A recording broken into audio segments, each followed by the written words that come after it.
Welcome to Behind the Buzzwords with Tracy Eames, Arielle Morten, and Yanta Haynes, where we expand on marketing terms, tactics, and strategies in a more digestible way for entrepreneurs and business owners. Our goal is to debunk the marketing myths, remove scary barriers, and have a damn good time doing it. So take a seat and buckle up because you're in for a fun ride.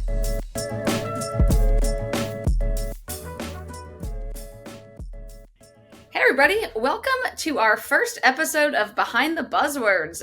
Super excited to be here with you today, dispel some marketing myths, talk about behind the scenes in marketing, and just generally answer all of your questions. I am here with Arielle Morten and Yanta Haynes, and we are thrilled to be able to chat about marketing. Hey Arielle, hey Yanta. Hey Tracy.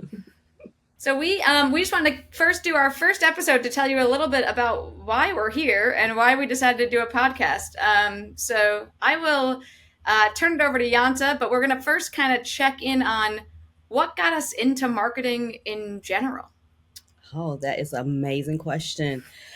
I don't think anybody always run into marketing. I think it's just figure out that you have that oomph that can actually dispel some things to get people to purchase or buy. I think the first thing that you realize when you go into marketing, you're pretty dang on good at selling something. Or you pretty good at convincing or a compelling message to draw someone into your space to get them to where they want to be and to actually solve a problem, or straight out just damn entertainment. You want to develop something that's exciting and fun, and you can see your product when you finish and know that it was what pulled someone in to help build someone's business, help solve their problem. So when I got into marketing, and just the love started when I was a child. I found myself watching TV, but I didn't care for the shows. I cared more for the commercials. I couldn't wait for the commercials to come on. I just thought they were amazing. I guess it was like a mini movie to me, and they put so much effort into it. So that's how I got into marketing, and that's what led me here after my transition from the military career. That's awesome. How about you, Arielle? So for me, it's actually the opposite. I originally went to college for accounting, and then I got into a lot of the classes, started talking to a lot of the teachers, and I was like, why am I here? And what else can I do? I've already done majority of the degree. Like, where can I pivot? What can I do? And then I stumbled across marketing. And so it was actually like what I like to call my rebound chick, because I really originally didn't go for it. Like, it was something that I fell into, and I'm so happy that I did because I fell in love with it. I fell in love with all aspects of it, the analytical part behind it, the creative part behind it. Like, you tap into both your left and your right side of the brain when you're thinking about marketing as a whole. And so I actually fell like madly in love with it. And I advocate for every individual person to be their own mini marketer. And so that's why I really wanted to do this podcast with you all to, create a space where it's not so scary and so far away or foreign, but actually it's just a natural thing that we do each and every day, especially if you're a business owner or if you're selling anything. You need to be some type of marketer at heart. That's awesome. I really resonate with the "what am I doing here" comment about accounting. That's how I felt when I was in business school and I got to like my accounting class. I'm like, ooh. Wow. And they're like, you have to stay. You can't get an MBA without accounting.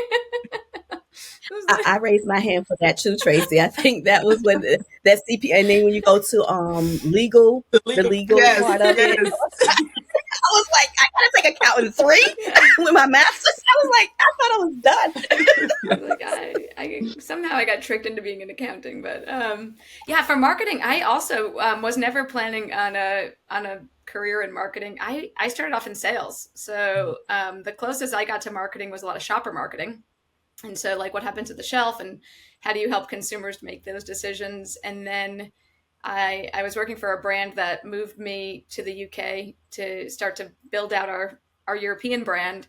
And that's when I got into more of the consumer insights and insight testing and branding. And it just fascinated me because the thing I learned the quickest was there were so many pieces of marketing, right? Like everybody says marketing as if like it's one thing, but being on like the brand side or the ad agency side or marketing operations, like you could have a completely different day. So that's what I really enjoyed about, my long career in marketing and the corporate side was just learning all the different pieces and parts. And now in my business at Teams and Co, I don't really do like the marketing per se, but we start off every project with the customer. And I think that's what I love the most about marketing is, as a business, it's not really about what we want. It's about what our customer wants. And, if you're in marketing, you get to talk about your customer, you get to learn from them, and you get to have conversations with them all day. So that's, I think, what kept me there for so long. And then, that's again, why we really start with the customer at Teams and Co is because that's who we all need to serve. So Absolutely. I love that. I just want to hit on something, Tracy, that you said, and I think it's very important because I think we have our off topic discussions, off camera, off Mhm. mic, and it always our discussion starts with the Yeah. customer. Yeah. I think we're a group of wonderful, bright women who comes together because our human nature is to think about the other Yeah. person, and marketing is about when you're a really good marketer it's always thinking about the customer and where they start from. So thanks for bringing that up. I think the audience needs to really know in order to just build out your whole marketing framework and make it an easy and loving process. It's actually loving the people that you're honoring in your marketing. Yeah, amen to that. Oh yeah. Well, we got here because a little bit of what Yanta was talking about. So we all were in a coaching program together, and we had a bunch of folks ask about marketing. And so the three of us really were like, well, if you want us to jump on a Zoom call, we'll answer questions, right? It was like a super low key, like not planned, not scripted kind of endeavor for us. And we had so much fun just chit chatting about marketing. We all decided that we might want to keep doing that. And hopefully some other folks would find that interesting enough to listen to. So, so follow us. So here we are. The goal is to really just ask some questions and really take behind like the mystique. I think the cool thing about all three of us is we have worked in different kinds of marketing. Mhm. We've been in different kind of organizations, and we just think about marketing in different ways and like different aspects. And so it's fun to kind of get down a rabbit hole with each other because all of a sudden we're, 3 hours later, we're still chit chatting about, a different aspect. We promise we won't have a 3-hour podcast, though. I promise. Tracy, you said something, and I like to know from the you two, Arielle.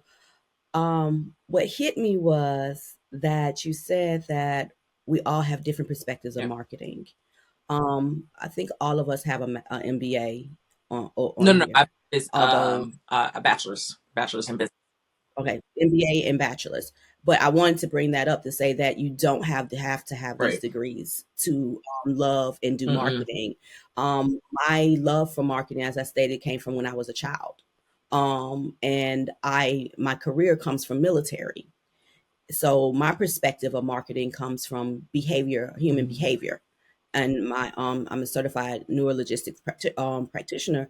So I focus more on how the language affects us and why can't we stop buying those dang on electric shavers that have moving heads and we don't need the head to move, we just need to shave. So I wanted to know what perspective do y'all come from? Like, because I come from the behavior side of the house and the connection with now in the new modern day age, AI and how it can advance and enhance us instead of taking our jobs.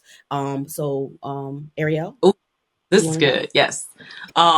I feel like I come from, although I dabbled in many areas, I feel like the area that I focused in mostly was that direct response area. So it's more so of buyer's journey, the behavior, and leaning into what you're saying, but also the brand. And so the stories that you're telling yourself as a brand, the stories that your customers are telling themselves, and the stories that you put together in order to relay and speak and converse and connect with the people that you're talking to. Because I really feel like the brand itself is what attracts people to whatever it is that you're offering, whether that's service or product based.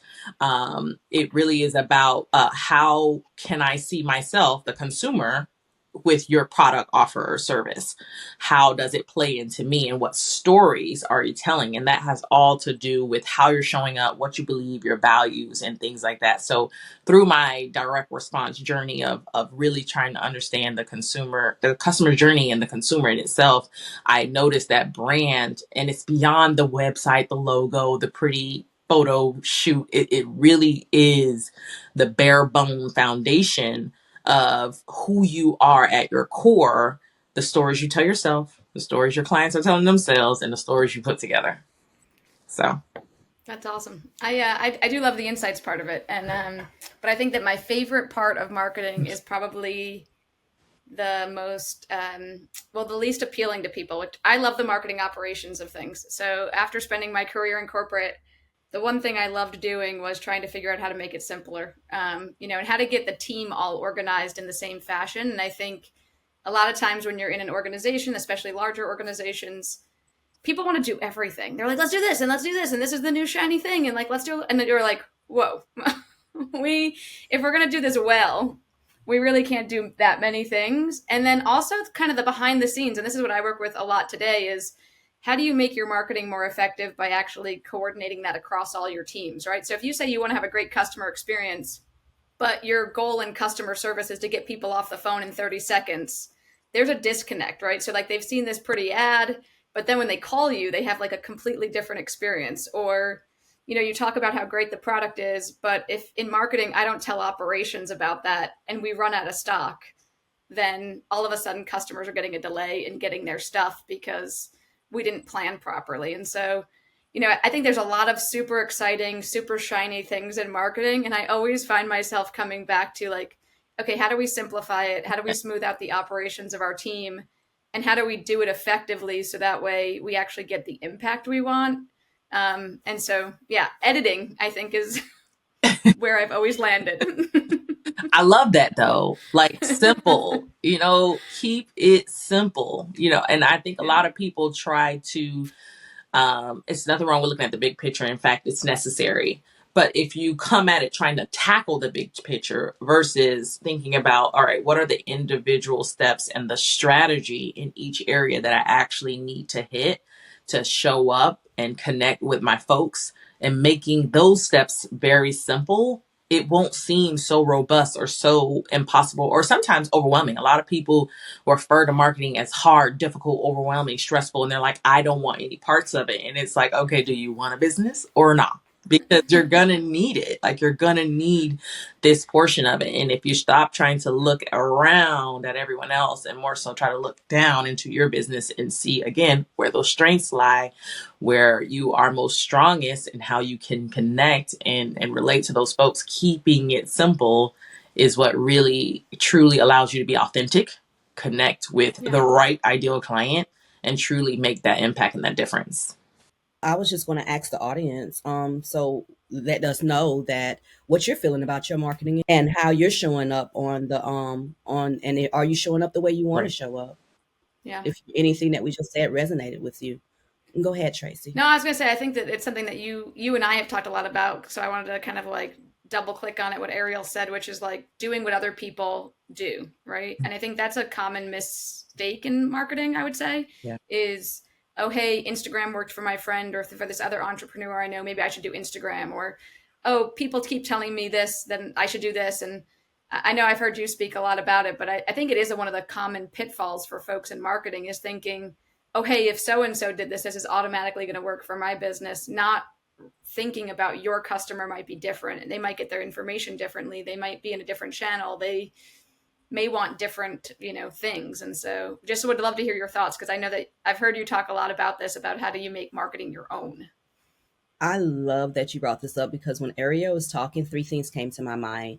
A couple of things that interrupts people who want to get into marketing and making it simple is one, the money. They automatically associate a big paycheck, a big pay out of your operation expenses for Mhm. marketing.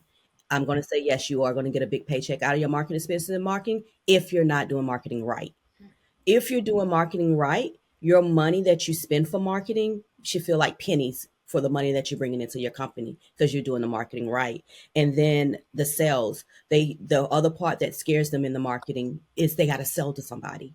That by myself, I feel like when you have the mentality that you're selling to somebody, you're trying to bring money in. But if you reframe the thought that what you're doing is you're serving them and you're actually having a connection and a Yes. conversation with them, then you're actually doing what marketing is made Mhm. to do. Marketing was set up to have a product that a small business have that they develop by having a problem that they seen someone have with them, and they said, I want to solve this problem, or I got this problem. And it was potentially, yes, I want the money that comes with it, however, I want to help someone else's life better. That's what marketing is for, is to help someone else's life better. Yeah. And then the last thing, you, oh my gosh, Ariel, you hit it on the spot. And Tracy, you just tap danced on it. That compare and despair Yes. part. When you start to compare other people's strategies and tactics to what your business is, you start to bring depression, anxiety into your atmosphere of not wanting to show up and provide yourself to other people, because we're waiting for you to tell us how to fix a Mm-hmm. problem. We love these fancy tools and fancy stuff as long as it gives us what we need and what we want. So when you compare what you're doing in your job in your business, I'm big on research and development. I believe you should be researching what's going on so you can see the different models that's out there and why this works for someone else and why this will not work for you. But you can take what works for them and make your own model in your business so that you can love what you do. I think all of us are introverts on here, as we say. I'm an ambivert, so like when we have deep intellectual conversations, I'm all extrovert on you. But but most people I talk to who have a problem, difficulty showing up for marketing, because it's not a problem, they just have a difficulty showing up for marketing, is because they feel like they're an introvert and this is not there for them. And I like to say that it's because you're not showing up authentically you and doing what you love in the marketing field. And I think you said it early, Tracy. It's so many aspects of marketing. And Ariel, in the personal brand, how do you want your personal brand to show up? That's one of the things I think we have to tackle. What's your opinion on that, Ariel? Because I know me, personal brand and how just understanding what you want to deliver is like your personality in this world. Absolutely. And that is actually what it is. It's your personality. It's you, wholeheartedly. A lot of people go online trying to two-face being someone else because they like that person or they see the benefits that that person is reaping. And then when they go on and they put on that second face, they realize, well, people aren't coming to me, or the people who are coming to me aren't the people that I actually want to come to me. And the reason is because you're not showing up authentically yourself. People are going to pick who they like, who they trust, who they know they can relate to. And that's why it goes back again to the stories. What are the stories being said? What are the stories that your customers are feeling? If you can't be relatable, then how are we going to trust you as a consumer to come and be in your world? And when I say your world, I mean all of it, not just buying your product. Because let me tell you something, a one-time buy is not the goal. A goal is to get a rationally loyal customer that will buy over and over again and tell all of their friends. That is the goal. And so the only way that that can happen is if you're authentically leaning into who you are. I'm talking about quirks, flaws, and all, like everything. If you drop F bombs, drop them bombs, okay? Like that's who you are. You know what I'm saying? Like if you're silly, if you're loud, if you're bubbly, if you're excited, show up that way, because that is who we want to see. We want to know that you are real. Right now, I'm going to be quite honest with you. A lot of people are skeptical about everything, especially people selling. So if you come on and you're like even a tenth of off of who you actually are authentically, people are going to sniff that out and find it every time. You might get their attention for a little bit, but they're going to be like, wait, that's not adding up. Last week they said this. This week they're acting like that. Like, I can't trust you. So now I'm going to back out and I'm not going to continue to lean into this brand because it's not for me. Well, now that we've covered all these great topics, we should probably introduce ourselves. So I'll go first, and then I'll turn it over to Arielle. I am Tracy Eames. I am the president and founder of Teams & Co. We are a growth organization, so we're consultants that come in, help you and your team grow quickly. And we do that, as I said, we start with the customer discovery. Then we walk you through your strategy to make sure you have a strategy that delivers value to your customer. And then we end in the place that our name talks about, which is teams. We talk about how do you align your goals and your strategy and help your team deliver on that strategy. So that's what keeps me busy all day, no longer in marketing, but spent a long career there and in sales and on the customer side of the business. So just something fun for us to talk about these days. How about you, Arielle? All right, I am Arielle. I'm a mindset and business coach. I work with women entrepreneurs who are looking to align their business with their strengths and their strategies and truly step into their power as CEO. My background is in marketing. I worked for about 6 to 8 years with one of the largest universities in any marketing role that you can think of. And so I have a extensive background on that. And I did some further research for myself. And now I'm just excited to be here. Hello, Yanta. Welcome to the party. I'm Yanta Haynes. I am the CEO of EUA Brand. Educate, Unite, Achieve is the brand name. And the concept is about making sure that we educate our clients about how they can unite with their clients so that they can achieve the goals that they want. I am also a life and strategy business coach who help BIPOC and LGBTQ plus community build and scale their business to have the authentic life that they would love to live so that they can show up in society the way they want to and not the way other folks choose for them to. I do that with Bridging the Gap with shadow work, and we work on mindset through neurologistics programming, which is reframing how we talk to ourselves, tell ourselves better lies so we can live better lives. And that's who I am, and I'm so, so happy and psyched to be on this show. I love it. We're going to have some fun. So with that, hopefully you're all intrigued enough to listen to episode 2. Drop in the comments or on, social media. We'll tag you all, and you can... We're not going to tag you all. That's a lot of time. I forgot that I'm not talking about my podcast. I'm like, I don't even know if we have social media. What am I talking about? We got a Facebook cover, apparently. So, hey. Oh, gosh, you got to love it. Where they can follow us, where they can join our Facebook group, and we can come in, and every once in a while we do some marketing techniques and tips that will allow you to align yourself with your brand. I love that. So let us know if you're interested in us hosting something like that, because we would absolutely love to serve you in that way. You just got to drop in the comments and let us know what you would like from us. Awesome. Well, in the meantime, give us a like, subscribe to our YouTube channel, and you'll be hearing from us again soon. So thank you, everybody. Oh, Claire is going to have so many great words. We are for real lunch people. Like, we are really off the cuff people. We got to be like, it works best. We're off something. Maybe we need to be on something. Thank you so much for joining us. I hope you found something new that was helpful, and if not, I hope you had a good laugh with us. Please don't forget to like, share, and subscribe if you haven't already done so. The views expressed by the guests are their own and may not reflect the views of Behind the Buzzwords or the co-host. Mentions of particular books, digital tools, or strategies or participation of guests does not imply endorsement by Behind the Buzzwords or the co-host. This information provided is meant for educational and entertainment purposes and should not be taken as professional advice.